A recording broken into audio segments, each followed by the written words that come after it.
Waan si gaafadhu? Waan hin beeku taanaan rakkoon qabu. Eessa? Lakki gurbaa akkasiin jedhamu.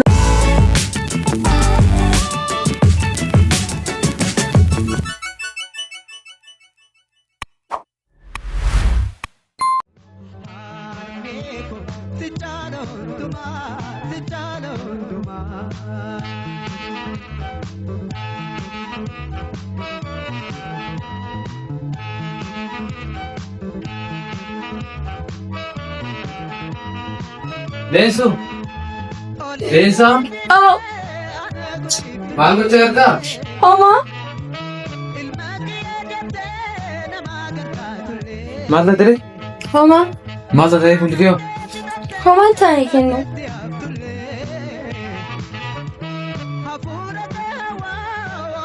Kennu? Waan si gaafadhu? Na gaafadhu.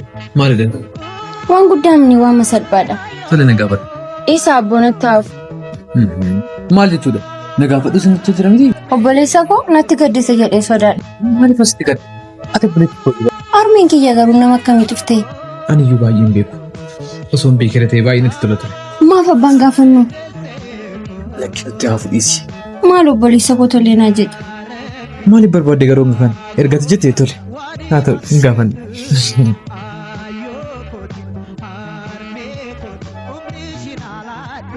Ati gaafadhu. Ati gaafadhu. Abbaa. Oo. Waa si gaafannu? Maal na gaafadha? Waan hin beeku taanaan rakkoon qabu na gaafadha. Waan ati beektudha. Tole na gaafadha. Harmeen keenya nama akkamiituuf ta'e? Caaltuun koo akkuma maqaa ishee hundanaaf caalti. Isheen garraamii akka waaqaa dandeessu akka dachee kanaa simboolii jaalalaati ishee. Ishee matumti ishee iyyuu jaalala. Dhuguma haadhaam ishee.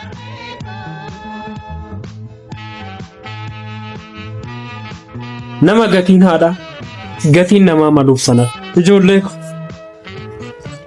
isheen fakkaattii namummaati beektuu kaametti waaqayyo waan ishee tirrise tokko iyyuu hin qabu.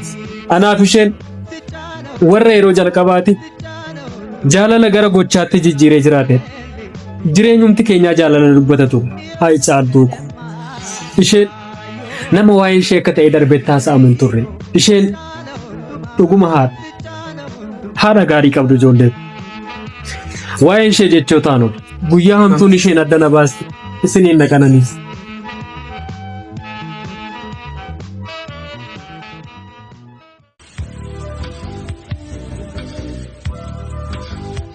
Kenna! Maaliif jireenyaatti hin deemtu? Kenna! Maaliif jireenyaatti hin deemtu? Agabuu deemtamu? Sitti beera nuti nyaata isin balati. Gurbaa kenne maal jettee? Sitti beera maqaa isheen akkuma gowwaa waan tokko akka deemti malee. Ifama kana booda nama kanatti bara. Lakki intala tootis waan balleessite hin qabdu. Gurbaati garaa duwwaa deemtaa dhuftee nyaattu ciree otoo nyaatiin deemtaa? Tole ka waaqayyo nagaan si haa oolchu. Ooltee isheen jireenya gatii dhabee bubbee raawwata. Lakki gurbaa akkasiin jedhamu lakki. Kenna kottu taa'imee kottu waan sitti mun qabaayyi kottu.